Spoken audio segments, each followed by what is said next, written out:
Good morning বন্ধুরা, আশা করছি তোমরা সকলেই খুব ভালো আছো আর আমরাও বেশ ভালো আছি। তো আজকে হচ্ছে রবিবার, তো ঘড়িতে সময় এখন ওই 8টা মতো। তো এখন থেকেই তোমাদের সাথে নিয়ে ব্লগটা স্টার্ট করছি আর আশা রাখছি আমার আজকের ব্লগটিও তোমাদের ভালো লাগবে। আর সকালবেলায় দেখো ঘুম থেকে উঠতে না উঠতেই কি সুন্দর একটা দৃশ্য দেখলাম, তাই সেটুকুই একটুখানি ক্যাপচার করলাম। দুটো পাখি এসে বসেছিল ওই যে এসির আউটলেটটা আছে ওখানে। সবসময় অবশ্য আমরা দেখি, কিন্তু তোমাদেরও একটুখানি শেয়ার করে দিলাম। আর এই যে বাজার থেকে চলে এসেছে, দেখো কত রকমের শাক আনা হয়েছে। দেখো ওই যে কুমড়োর শাক, তারপর হচ্ছে পাট শাক, আর হচ্ছে কুলেখাড়া শাক। অবশ্য কুলেখাড়া শাকটা শাক হিসেবে খায় না, আমার হাজবেন্ডকে ওই কি বলবো, জলের মধ্যে সিদ্ধ করে সেই জলটা আর কি খাওয়ায়। তো যাই হোক, এখানে দেখো সবজি সব কাটাকুটি করতে বসে গেছি। আগে ভাবলাম সবজিগুলো কেটে কুটে নিই, বাজার থেকে যখন এত কিছু জিনিস নিয়ে আসা হয়েছে আগে কেটে কুটে সবজিগুলোকে সব সামলে গুছিয়ে নেব, তারপর টিফিন খাবো। তো এদিকে ভাবছি যে আবার কি টিফিন খাবো। তো যাই হোক, আগে সবজিগুলো কাটি, তারপর চিন্তা ভাবনা করা যাবে। তো আজকে রান্না করব হচ্ছে ঝিঙে আলু দিয়ে পোস্ত, আর হচ্ছে শুক্তো, আর শাক, আর ডাল, এই এখন ঠিক করেছি আপাতত। আবার মেয়েরা বলছে কি বলো তো, যে মা একটুখানি ডিমের কারি করো। তো বেশিরভাগ দিনই আমাদের মাছটাই খাওয়া হচ্ছে, এখন ডিমটা সেভাবে খাওয়া হচ্ছে না, যেহেতু হাজব্যান্ডকে একটা করে এমনি রোজ ডিম সেদ্ধ করে দিই, তাই ডিমের কারিটা আর করাই হয় না। তা আমি দেখলাম যে ঠিক আছে চল আজকে না হয় ডিমের কারি করবো। আর এদিকে এই যে ফলগুলো যেগুলো নিয়ে এসছে সেগুলো সব কিছুটা রাখলাম ঘরে, আর এই যে তরমুজটা ফ্রিজে রেখে দিলাম। তো এই যে দেখো এদিকে বসিয়ে দিয়েছি ঢ্যাঁড়স সেদ্ধ। তো ঢ্যাঁড়স সেদ্ধটাই গরমের সময় আমরা কিন্তু প্রত্যেক দিনই প্রায় খাচ্ছি। আর পাট শাকটা কী করলাম, আগে ধুয়ে নিলাম জলে, তারপর কিন্তু কেটে সেদ্ধ করব। পাট শাক যদি কেটে নিয়ে ধোয়া হয় তাহলে যে লালা ভাবটা সেটা কিন্তু চলে যায়, বেশি লালা ভাব থাকে না। আর পাট শাকে যত দেখবে ওই লালা ভাবটা থাকে ততই কিন্তু খেতে ভালো লাগে। আর গরমকালে পাট শাকের কিন্তু কোনো তুলনাই হয় না, শরীর বেশ ঠান্ডা রাখে, গরম কম লাগে। তো দেখো আজকে টিফিনে সেরকম কোনো কিছুই ঝামেলা করিনি, তো টিফিন আজকে ওই ছাতু মুড়ি গুড় দিয়েই খেয়ে নিলাম। আর হাজব্যান্ড খেয়েছে ওটস, আর তারপরে খাওয়ার পরে ওকে ফলও কেটে দিয়েছি, দেখতেই পেলে। তো সেগুলো ও বসে বসে খাচ্ছে, আর আমি চলে এসেছি এখন রান্নার কাজে। তো এই যে ডিমগুলোকেও সেদ্ধ করতে বসিয়ে দিয়েছি। আর আজকে কি বলতো, ভাতটাও বসিয়েই দিলাম, মানে একদিকে ইন্ডাকশন, দুটো গ্যাস, মানে সব কিছুই ধরিয়ে একদম কাজ শুরু করে দিয়েছি। কারণ হচ্ছে মেয়ে বেরোবে 12:30 পৌনে 1টার দিকে, ওর আবার ডান্সের রিহার্সাল আছে। তো এই কদিন ধরে এখন একটু চাপেই আছি আর কি, মানে টাইমের মধ্যেই সব কিছু কমপ্লিট করার চেষ্টা করছি, কারণ মেয়ের সময় মতো বা হাজব্যান্ডের সময় মতোই কিন্তু আমাদের প্রত্যেকের বাড়ির মহিলাদের কিন্তু চলতে হয়, কারণ তাদের সময়ই আমাদের সময়। আমাদের কিন্তু নিজস্ব কোনো সময় বলতে কিছুই নেই, তাদের যে টাইমে খেতে দিতে হবে সেই টাইম হিসেবেই কিন্তু আমরা কাজকর্মগুলো গুছিয়ে পরিপাটি করে করতে থাকি। তো ওদিকে রান্নাবান্নার কিছুটা কাজ এগিয়ে দিয়ে চলে এসেছি বেডরুমে। তো বেডরুমটা এখন গুছিয়ে নেব, বিছানা টিছানা কিছুই তুলিনি।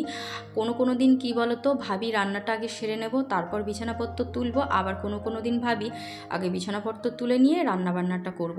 সব দিন যদি একইভাবে সমান তালে কাজ করি তাহলে আমাদেরও কিন্তু কাজ করার যে প্রবণতা সেটা থেকে কিন্তু মোটেও ভালো লাগবে না। তার জন্য একটু অদল বদল করে কাজ করলে কি হয়, কাজগুলো মনে হয় যেন একটু আলাদা আলাদা। তো সেই হিসাবে দেখবে কাজ করার এনার্জিও পাওয়া যায়, আর মানে মন মেজাজও ভালো থাকে। তো ওই জন্য দেখো রান্নাবান্না বসিয়ে দিয়ে চলে এসেছি তোমার বেডরুমটা গুছিয়ে আগে ক্লিন করে নেব, তাহলেই কিন্তু ঘরের অর্ধেক কাজ হয়ে যাবে। কোনো দিন মনে হয় রান্নাটা আগে সেরে নিই, তাহলে বেশি কাজ মানে তাড়াতাড়ি হয়ে যাবে। আর কোনো দিন মনে হয় ঘর গোছানোর কাজগুলো আগে সেরে নিই, তারপর রান্নাটা শেষে সারবো। কিন্তু আমার আবার কি স্বভাব বলো তো, রান্নাবান্না করতে করতেই কিন্তু এদিকের কাজগুলো সারি, মানে এটাই কি বলো তো অভ্যাসে পরিণত হয়ে গেছে। কারণ ওই একদম গ্যাসের আঁচ ফুল দমে করে অনেকে দেখি রান্না করে, কিন্তু আমি আবার কি করি, গ্যাসের আঁচ কমিয়ে বাড়িয়ে ওরকম করে রান্না করি। তো ওই জন্য আমার রান্নার একটু দেরিও হয় আর কি। তো যাই হোক, এদিকে দেখো কালকে এই যে জামা কাপড়গুলো এর মধ্যে কি বলবো বিকেলবেলা মেলে রেখেছিলাম, কারণ হচ্ছে সকাল হয় আর এটা যেহেতু পূর্ব দিকে জানালে এত রোদ্দুর আসে, আর রোদ্দুরের ঠেলায় কি বলো তো ঘুম ভেঙে যায়। একদম ভোরবেলা থেকেই যখন রোদ্দুরটা ওঠে তখন পুরো আলোতে ঘরটা ভরে যায় আর ঘুম ভেঙে যায়। তো ওই জন্য জানালার গ্রিলে কিছু জামা জামাকাপড় মেলে রাখি। আর এদিকে দেখো আজকে পাখির বাটির জলটাকে চেঞ্জ করে দেবো, তো ভাবলাম একটু মেজেও দিই, বাটিটা বেশ নোংরা হয়েছে। রোজ দিন অবশ্য মাজি না, ওই সপ্তাহে বা 10 দিনে একদিন ঠিকঠাক করে পরিষ্কার করে মেজে দিই, তারপর আবার জলটা দিই। অবশ্য জল চেঞ্জ কিন্তু প্রতিদিনই করে দিই। তো তোমরা প্রত্যেকেই কিন্তু এরকম একটু করে তোমাদের বাড়িতে যেমন জায়গা, যারা বিশেষ করে শহরাঞ্চলে থাকো, একটু করে জল রাখতে পারো পাখিদের জন্য, জানো তো। কারণ গ্রামের দিকে তো অনেক পুকুর খাল বিল থাকে, তো সেখান থেকে তারা তেষ্টা লাগলে জলটা খেয়ে নিতে পারে, কিন্তু শহরাঞ্চলে তো আর পুকুরের বালাই নেই। তাই পাখিদের কথা ভেবে এটা যদি আমরা প্রত্যেকে করি, তাহলে কিন্তু কি বলবো, পৃথিবীর যে জীব মানে প্রজাতি, তাদের কিন্তু অনেকটাই ভালো সুবিধে হয়। তো যাই হোক, এখানে দেখো আমি পাট শাকটা আগে ধুয়ে রেখেছিলাম, জলও ঝরে গেছে, এখন কেটে কুটে পাট শাকটা বসিয়ে দিয়েছি। আর আজকে আমার হাজব্যান্ড বলল কি বলো তো, শুক্তোটা আমি রান্না করব, তো ওই জন্য শুক্তের দায়িত্বে মানে সে আছে আর কি। তো যাই হোক, শুক্তোটা সে রান্না করছে, আর আমি ওদিকে পাট শাকটা সিদ্ধ বসিয়ে দিয়ে চলে এসেছি আবার বেডরুমে। তো বিছানাটা প্রথমে তুলে গুছিয়ে নিলাম, দেখতেই পেলে। এখন একটুখানি এই যে ক্লিনিং ডাস্টিং করে নেব, ব্যাস, তাহলেই কিন্তু হয়ে যাবে। আর তোমরা অনেকে আমাকে জিজ্ঞেস করেছো, মানে কিছুজন জিজ্ঞেস করেছো যে দিদিভাই তুমি ফার্নিচারগুলো কী দিয়ে মোছো, তো এই মুহূর্তে আমার নামটা মনে পড়ছে না। তো আমি বলি যে সব থেকে বাড়িতে যেটা পুরনো সুতির একদম নরম যে কাপড় হয় না, সেই কাপড়গুলো দিয়ে তোমরা ফার্নিচারগুলো মুছবে, দেখবে এতে করে কি হয়, ধুলোগুলো কিন্তু খুব ভালোভাবে পরিষ্কার হয়। তো যাই হোক, দেখো পরিষ্কার করে নিয়েছি, মোছামুছির কাজটা কমপ্লিট করে নিয়ে বিছানাটা এখন ঝেড়ে দিচ্ছি। আর যেহেতু হাজব্যান্ড শুক্তোটা ওদিকে রান্না করছে, তার জন্য আমি এই যে ফুলগুলোকেও একটু করে ঝেড়ে নিচ্ছি। এগুলো মাঝে মধ্যে কিন্তু ঝাড়তেই হয়, নইলে কিন্তু ঘরদোয়ার পরিষ্কার পরিচ্ছন্ন থাকে না। আর ঘর সাজিয়ে রাখলে কি বলবো, ধুলো তো থাকেই, কিন্তু ধুলোগুলো যদি মাঝে মধ্যে আমরা ক্লিন করে দিই, তাহলে কিন্তু আরোই পরিষ্কার থাকে। তুমি যত খাটতে পারবে ততই তোমার ঘরদুয়ার বেশি পরিষ্কার থাকবে, এই হলো ব্যাপার। আর এ দেখো, দুদিন ধরে চশমা পরার কোনো বালাই নেই, তো আজকে আবার চশমা পরেছি। আর আমার মাথায় না প্রচুর কুচো কুচো চুল আছে, জানো তো, ওই জন্য হেয়ার ব্যান্ড দিয়ে গরমের মধ্যে সেই কুচো চুলগুলোকেও আটকে রাখি। তো কানের মধ্যে আর কত ধকল নেবে বলো তো, মানে চশমার হ্যান্ডেল দুটো, আবার হেয়ার ব্যান্ডের মানে চাপ একটা। তো যাই হোক, আজকে আবার চশমাটা পরেছি। মেয়ে আবার মনে করিয়ে দিল, মা তোমার যেই মাথা ব্যথা কমেছে আর অমনি তোমার চশমা পরা বন্ধ হয়ে গেছে। তো তার কথা ভেবে আমি বললাম নে বাবা, পড়ছি তো পড়েছি, সবসময় ওদেরকে ধমকাবো আর আমি কথা শুনবো না, তা করলে তো হয় না। তো যাই হোক, দেখো এখানে আবার চলে এসেছি এই রুমটা। তো ওই রুমটা একদম পরিষ্কার করা হয়ে গেছে। তো তোমাদেরকে একটা কথাই বলার আছে, যে মাত্র হাতে 1 ঘন্টা সময় নিয়ে যদি বেডরুমগুলো ঠিকঠাক করে প্রতিদিন পরিষ্কার পরিচ্ছন্ন করে রাখা যায়, তাহলে কি বলো তো, উইকলি বলো যে ডিপ ক্লিনিংয়ের ব্যাপার, সেটা কিন্তু করতে হয় না। তো এটা যদি অভ্যাসে পরিণত করতে পারা যায়, তাহলে কিন্তু ঘরবাড়িও প্রচণ্ডভাবেই পরিষ্কার থাকে। আর এতে করে কি বলতো, দেখতেও কিন্তু খুব সুন্দর লাগে। যে কোনো জিনিস পরিষ্কার পরিচ্ছন্নর কিন্তু কোনো তুলনাই হয় না। তো এবার এই বেডটা ঠিক করব, যদিও কি বলো তো, এই বেডে কিন্তু কেউ তো শোয় না। তো এই আমার হাজব্যান্ডে একটুখানি টিভি দেখে সন্ধেবেলা, তো ওইটুকুই আর কি। তো সেরকমভাবে এই ঘরটা কিন্তু খুব একটা বেশি নোংরা হয় না, হালকা করে বেডশিটটা ঝেড়ে দিলেই কিন্তু হয়ে যায়। তো যাই হোক, টিভি তো আমরা দেখি না একদমই, না মেয়েরা দেখে না আমি দেখি। তো ওই হাজব্যান্ডই একটুখানি দেখে, ওই নিউজ বলো বা কি বলবো খেলা, এই সবই দেখে আর কি। আর এদিকে দেখো, ছোটো মেয়ের স্নানও হয়ে গেছে। আর তোমরা দেখতেই পেলে ছোটো মেয়ে মাঝখানে আমাকে আবার একটু আদর করে নিল, কেন বলো তো, ওই যে মা চশমা পড়েছে ওর কথায়, তাই আর কি খুশি হয়ে গেছে। তো কোনো কোনো সময় দেখবে আমরা যখন তাদেরকে মানে কথা শোনায় বাধ্য করি, তখন তা আমাদের যেমন খুশি লাগে, কিন্তু বাচ্চা কাচ্চারাও কিন্তু সেরকম, তাদের কথা যদি আমরা একটুখানি শুনি, তাহলে কিন্তু তারাও ভীষণভাবেই খুশি হয়ে যায়। তো যাই হোক, দেখো ওই রুমটা কমপ্লিট করে নিয়ে চলে এসেছি আবার এই যে সব থেকে যেটা আমার কি বলবো বেশি নোংরা হয় সেই রুমে। তো 2 মেয়ে এখন এই রুমটাতেই শুচ্ছে আর কি, ওদের রুমেই, আর আমাদের ওই ঘরে শোয় না। তো কদিন বলছিলাম তোমাদের যে মেঝেতে শুচ্ছিল, তো মেঝেতে শুতে কেমন যেন লাগে, তো ওই জন্য এই রুমটাতেই এখন শুচ্ছে। যেহেতু গরমটা খুব একটা লাগে না এই ঘরে, যেহেতু দক্ষিণ দিকের ঘর, তো জানালা দিয়ে ভীষণভাবেই কিন্তু হাওয়া আসে, তো ওই জন্য এখানেই শোই। তো সবে চলে এসেছি এই ঘরে। ওদিকে কিন্তু আমি মাঝে মধ্যে রান্নাবান্নাও কিন্তু টুকটাক করে দেখে আসছি, আবার এদিকে ঘরের কাজবাজও করছি। তো যাই হোক, এদিকে দেখো এখন এই রুমটা ক্লিন করে নিচ্ছি। ক্লিন বলতে এই যে বিছানাপত্রগুলো বাসনগুলো আগে তুলবো।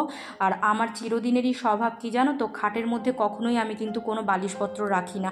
খাটের মধ্যে বালিশপত্র রাখলেই কিন্তু যে কোনো সময় মেয়েরা বলো বা হাজব্যান্ড বলো এসে একটুখানি গা গড়িয়ে নেবে। আর যখনই দেখবে বালিশপত্র নেই তখনই কিন্তু খাটটাও দেখতেও সুন্দর লাগে, আর ওরাও কি বলো তো ওই গা গড়ানো স্বভাবটা থেকে আর কি মানে কি বলবো নিজেদেরকে আটকে রাখতে পারে। তো এই যে আর আমার এমনই আর একটাও স্বভাব আছে তোমাদের সেটা বলি, বেড ক্লিন করার পর কাউকে বেডে উঠতেই দিই না, যেন মনে হয় ওইভাবে সাজানোই থাকে। তো মেয়েরা একটু মাঝে মধ্যে বিরক্তও হয়। অবশ্য এখন তারা স্বভাবে পরিণত করেও নিয়েছে যে মা ক্লিন করেছে তার মানে এখন আর কি বেডে ওঠা যাবে না। দেখো ঘর বাড়ি পরিষ্কার পরিচ্ছন্ন রাখতে গেলে একটুখানি রেস্ট্রিকশন কিন্তু দরকার। যখন তখন বেডে শুয়ে পড়াটা আমি একদমই পছন্দ করি না। বাচ্চারা কিন্তু একদম নরম মাটির মতো হয়, তাদেরকে যেভাবে গড়বে তারাও কিন্তু সেভাবেই গড়ে উঠবে। ছোটোর থেকে যেটা দেখবে সেটাই কিন্তু তারাও তাদের স্বভাবে পরিণত করবে নিজেদেরকে। কারণ বাচ্চারা যত না আমরা বলে তাদেরকে শাসন করে শেখাতে পারবো, তার চেয়ে বেশি কি বলতো তারা অনুকরণ প্রিয় হয়। তাই আমি যেভাবে চলি তারাও কিন্তু ধীরে ধীরে আমার মতো করেই তারা গড়ে উঠবে। এখন আমি দেখেছি কোনো সময় যদি ঘরবাড়ি একটুখানি অগোছালো থাকে তাহলে মেয়েরাও কিন্তু বলে মা বাড়িটা কি হয়ে আছে, তো তুমি যাও ঘরগুলো গুছিয়ে নাও। তো তখন আমি ওদের বলি দেখ গুছিয়ে রাখি তো তাই বুঝতে পারিস না। ধরো যেদিন আমার একটুখানি শরীর খারাপ হলো সেদিন তো এইভাবে ক্লিন পরিপাটি করে রাখতে পারি না। তো সব সময় ওদেরকেও শেখায় যে সময়ের মূল্য দিতে, জায়গার জিনিস জায়গায় রাখতে। তো আমার মেয়েরাও কিন্তু সেভাবেই তৈরি হয়েছে। তো আমি তোমাদের কিছু কথা বলি। আমার ছোট মেয়ে বড় মেয়ে যখন ছোট ছিল তো জানো তো আমরা তো কোয়ার্টারে থাকতাম তখন, তো কিছু বাচ্চা আসতো আমাদের ঘরে খেলতে আর কি। তো তখন আমার মেয়েকে যদি খেলনাগুলো চাইতো কেউ, মানে যেগুলো ঘর সাজিয়ে রাখার মতো, অবশ্য ওদেরই খেলনা কিন্তু ধরো আমি সাজিয়ে রেখেছি, তো বলতো না মা বকবে ওগুলো সাজানো। তো এটাই ওদেরকে ছোটোবেলায় শিখিয়েছি যে না ওগুলো সাজানো, খেলনারটা খেলনা আর যেটা সাজিয়ে রাখার তো সেটা সাজিয়ে রাখা। তো এটাই হলো ব্যাপার, বাচ্চাকে যেভাবে তৈরি করবে সেভাবেই কিন্তু তারাও তৈরি হবে। তো এখন মেয়েরাও কিন্তু শিখে গেছে যে ঘরবাড়িটা কীভাবে পরিষ্কার পরিচ্ছন্ন রাখতে হয়, কীভাবে পরিপাটি করে রাখতে হয়, জায়গার জিনিস কীভাবে জায়গায় রাখতে হয়।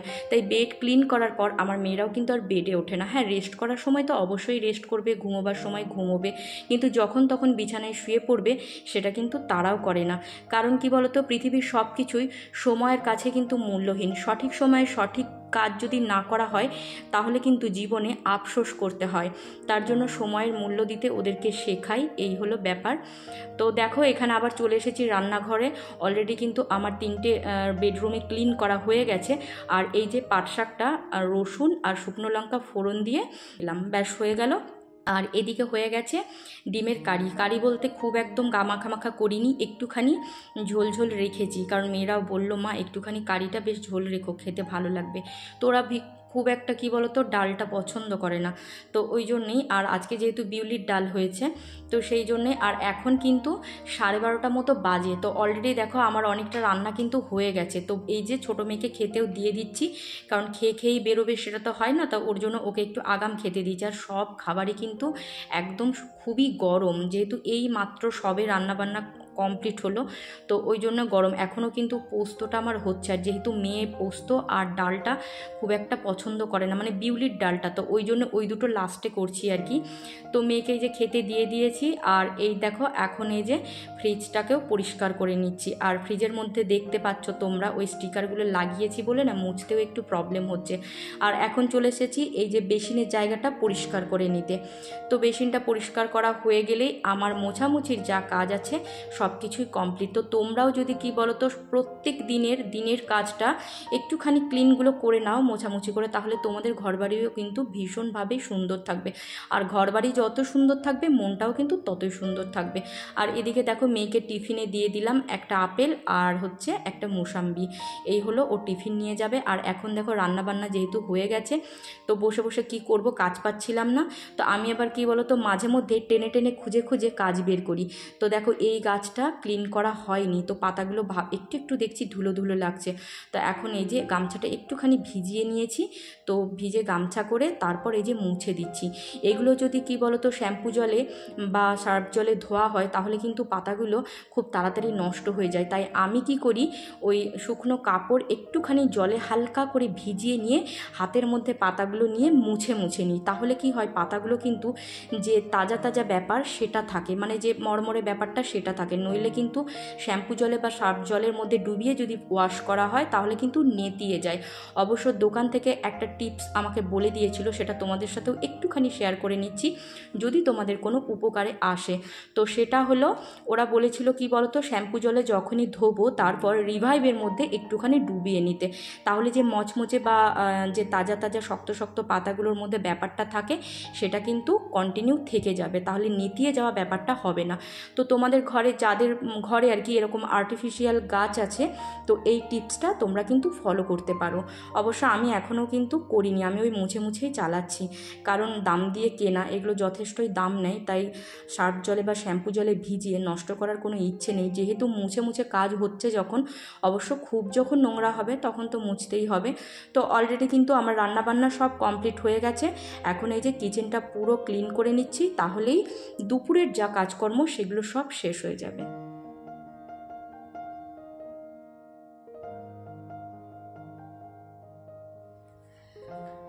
গরমের সময় অনেকে ভাবে কি বলতো, খুব সকাল সকাল উঠে কাজবাজগুলো সারবো।